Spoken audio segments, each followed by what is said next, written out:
The thing is now, of course, I was going to tell Cliff Leighton. Will you do it or shall I? Oh, well, look, would you, David? I've got so much on. Yes, sure, but Do you see what I see? Morning. Morning. Morning. Sit down, Mum.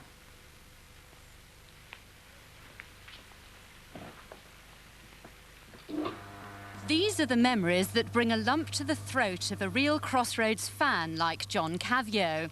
He and fellow addicts had their lives shattered when the soap was axed, and he's already been inundated with hundreds of calls for help. You know, I'm having to write letters of consolation to people, you know, explaining that we'll all stick together and we'll keep the whole thing going somehow.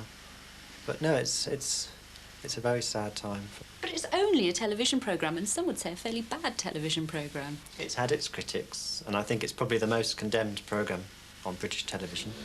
But the average viewer just loved the warmth, the sincerity, the human emotions in it. We weren't concerned with sets moving and noises off camera. I mean, actually, I quite enjoyed it. John was first hooked on the Brummie soap at the tender age of 6. Since then, he's missed only one episode, and that was relayed live to him over the phone by an obliging sister.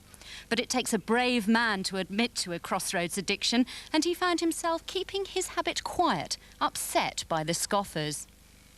I just learnt to keep it to myself, the fact that I liked Crossroads. I didn't talk about it. You were a closet viewer? Yes, you could say that. Many of the letters have been from young men who John believed responded to the mother figure of Meg Richardson. John's own life turned upside down when she left the I series. was so upset I had to leave my job. I was nursing at the time, and I just couldn't cope with nursing and losing Meg at the same time. It sounds ridiculous, but it was true, and I couldn't mention it to anyone. I couldn't say, Meg has gone, the woman I've come to know as my mother. I had to keep it to myself. The final episode was another trauma, and John watched it alone in tears. But the withdrawal symptoms won't be too severe. John's organising script-writing sessions to keep the story alive. And, of course, there's always the video. Melanie Bradley for Coast to Coast in Bournemouth.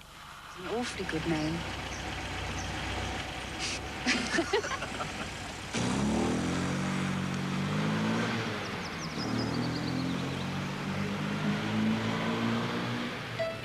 I've got to be... I did find that quite emotional myself, actually. I saw that myself on Monday night, actually. Yes, I did.